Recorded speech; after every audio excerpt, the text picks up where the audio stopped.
Hello everyone! Good morning! So this morning nga pala, dito ulit tayo sa farm sa ating nakuha.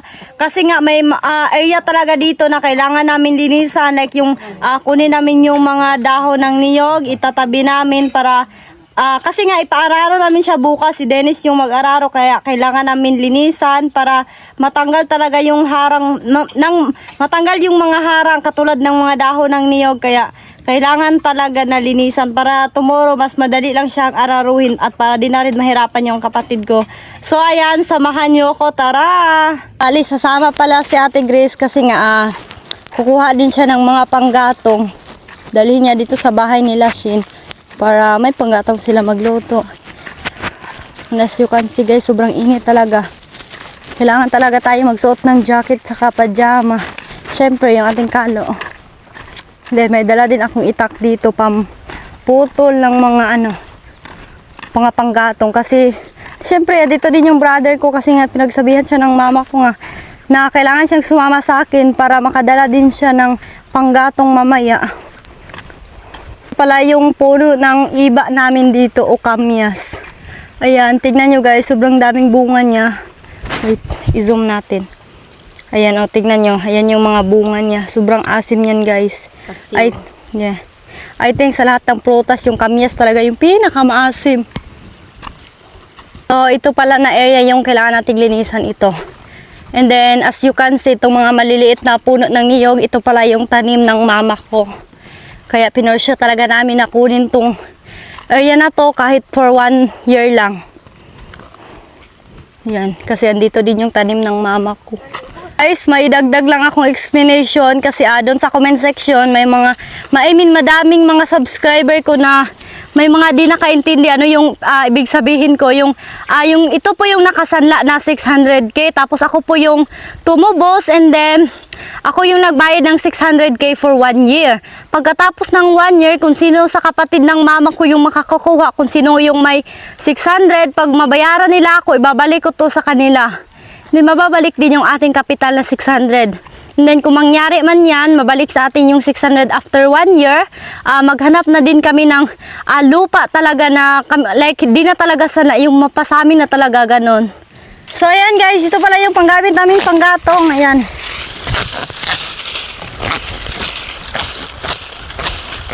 Libre na yung panggatong namin guys, kaya kailangan talaga magsikap kasi libre na.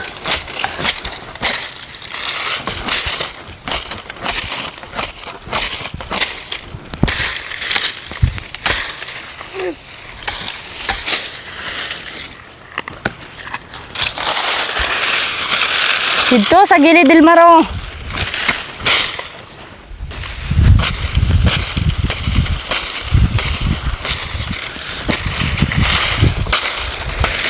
Yan, kailangan mo lang to hati-hatiin guys. And pwede mo na panggatong.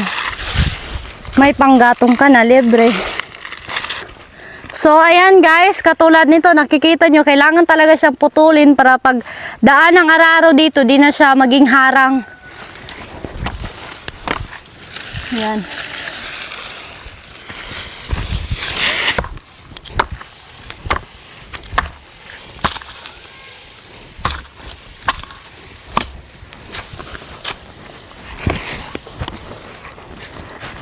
And guys, as you can see, madami talagang mga dahon ng niyog na natumba.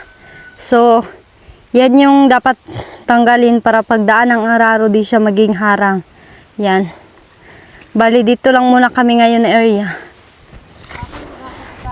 So, ito guys, as you can see, ito yung dapat natin putulin. Pero, try muna natin to hilain pag pwede. Ayan. Oh, pwede siyang mahila guys. Ayan. Ang lambot lang.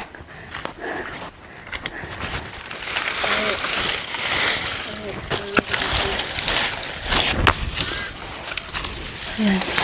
Andito din sa kabila. Yan. Kailangan natin to itabi sa gilid guys para maging malinis siya tingnan. So ayan guys, ito pala yung gamitin natin panggatong. Tanggalin lang natin tong mga dahon. May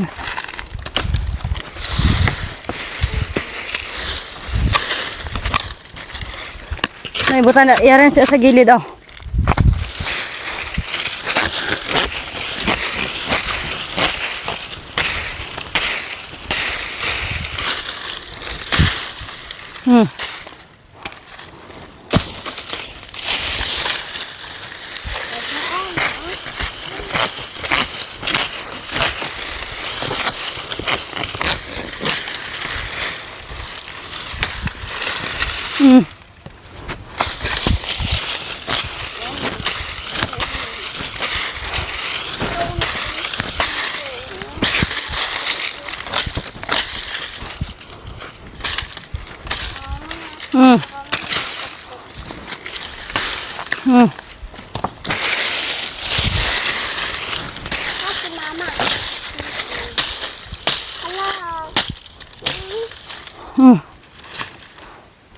So yan guys, ang dami nating nakuha na panggatong. Hugin na po natin to. So, tabay, kung bote, pabote. Kasi masunog ng lubi.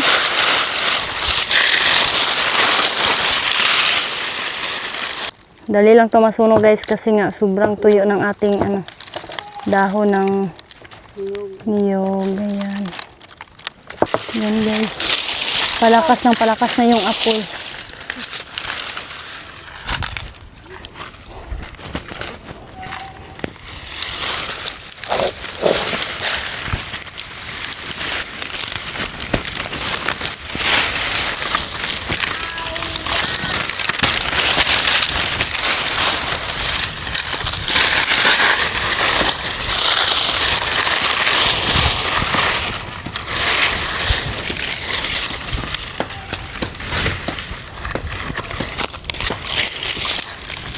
Gidil mar katong mga putol nga ulo. Yan guys. Sinunod na lang namin para maging malinis to dito.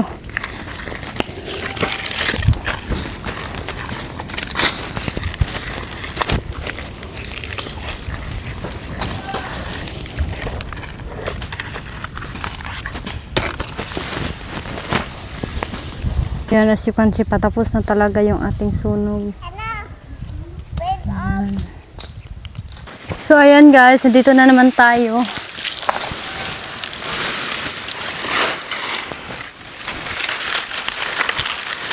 Ito pong mga niyog na to, ito po yung tinatawag dito sa amin na guarp kasi nga maliliit pa lang sila, may bunga na.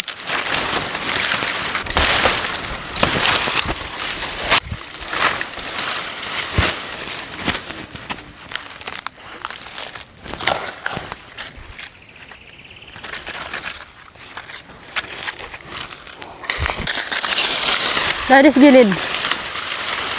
Dari sa gilid.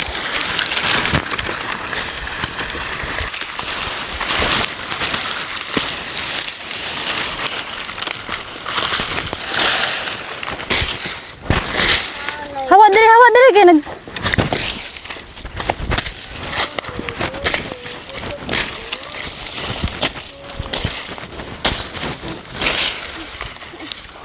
Katulad nitong isang puno guys, so tingnan nyo, di ba?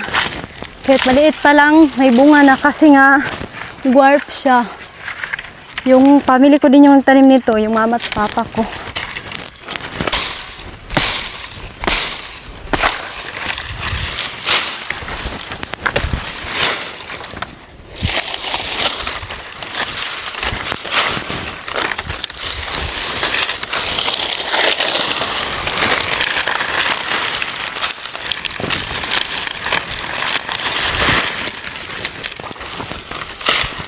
Ayan guys, tingnan nyo, mas malinis na ngayon at mas maganda na siya tingnan.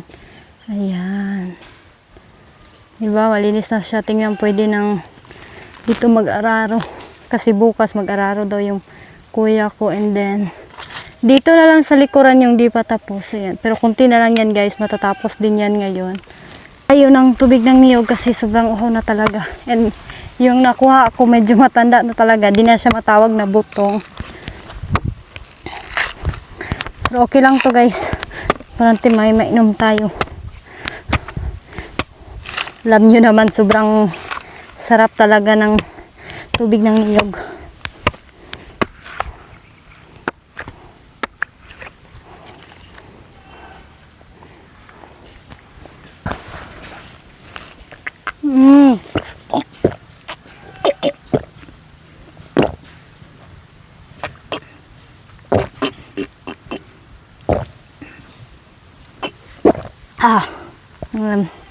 Kaso yung laman na tubig maliit lang, di gano marami kasi nakita nyo naman maliit lang din yung ano niya.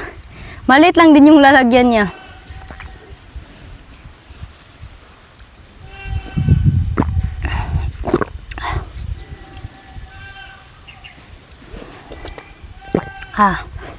Ayan. Okay na guys. So magpatuloy pa tayo magtrabaho kasi kailangan ko pang tapusin dito kasi tomorrow kailangan na to araruhin bukas. So wala na tayong time maglinis kaya dapat talaga matapos natin today. Kahit sobrang init guys, laban sa buhay kasi may pangarap pa tayo. Di pa tapos yung ating mga pangarap. Kasi yung plano talaga namin is magpatayo ng bahay this year. Kaya kahit 1 year lang yung pagkuha namin dito sa farm na niyugan na to, yung purpose talaga namin para makapag-ipon-ipon lang kami kahit konti at may pang ano na kami, makapagpa-start kami pagpatayo sa bahay, ganun lang. Yung malaking purpose talaga namin, ba't namin to kinuha guys, kahit 1 year lang talaga. Nung una, ayaw talaga yung family ko na pumayag na 1 year lang kasi sa 600k medyo malaki na talaga yung malaki na talaga yung pera na 600k and then 1 year lang. Pero may mga kapatid talaga si mama doon sa labas na di talaga pumayag. And then kaya ayan, yan na lang yung pinagkasunduan namin pa kasi ayaw na din namin ng magkagulo pa ganun kasi gusto namin sa family namin may pagka-unity. Kaya ayan guys, kahit 1 year lang, umagri na yung family ko and yung purpose talaga namin para makuha to is para makapag-ipon kami kasi gustong-gusto talaga ng family ko is makapagpatayo ng bahay this year. Kahit ka ng family ko makapagpatayo ng bahay dun sa nabili naming lupa dun malapit sa kalsada kasi para pagbisita ng family ni Andre, pwede sila makatulog dito. And kasi guys, nakikita nyo naman sa mga vlog ko pag ano ako sa bahay mag-vlog, sobrang liit talaga ng space, sobrang sikip talaga. Kaya ayan, I wish Lord na this year makapagpatayo na kami ng bahay. Kahit di man matapos this year, ang importante makapag-start na tayo. Kaya kailangan ko talagang mag-ipon guys and gawa din ako ng vlog kasi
so ayan guys, dito na natin to sa lugot ilagay.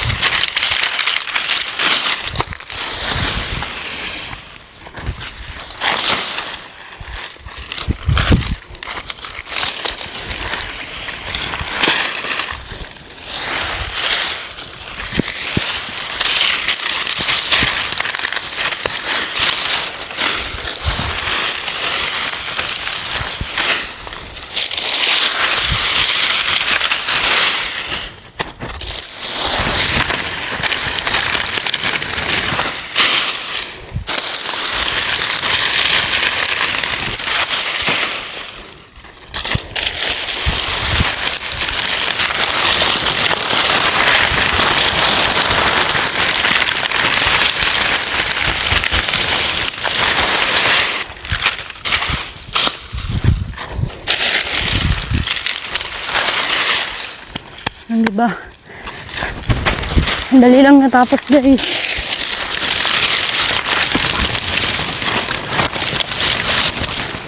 Yan. Ayan guys, as you can see. Patapos na talaga. Kunti na lang yung tira. And ako na lang pala isa naiwan dito kasi umuwi na si Ate Grace. Kasi nga madami pa siyang ginagawa. And then Yung brother ko naman, umuwi na kasi daw, sobrang init. Kaya ako na lang dito. Ito na, panggatong. Ayan, sobrang tuyo na. Pwede may dito. Dali natin to sa bahay.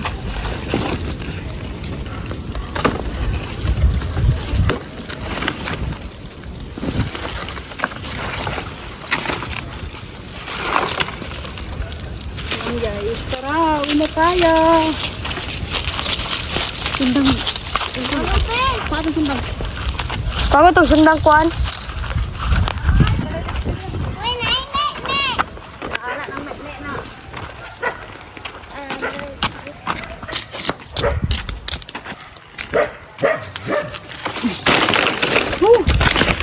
So, kailangan na natin to hiwa-hiwain na para pwede na ni mama to magamit pang gatong mamaya or bukas, next day, ganun.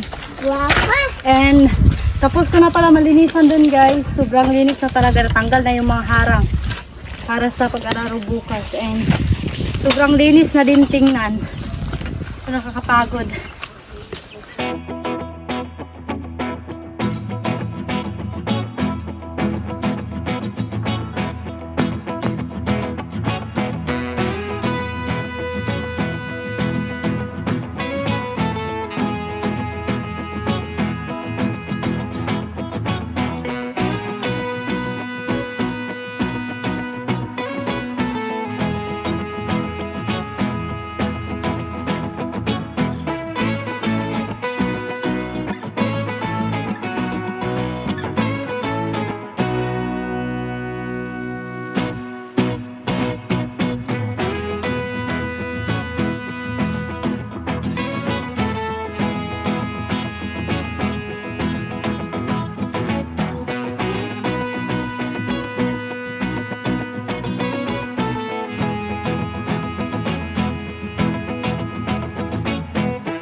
Ayan guys, finally may panggatong na tayo, may magamit na si mama at di na siya magproblema pa kung ano yung panggatong niya.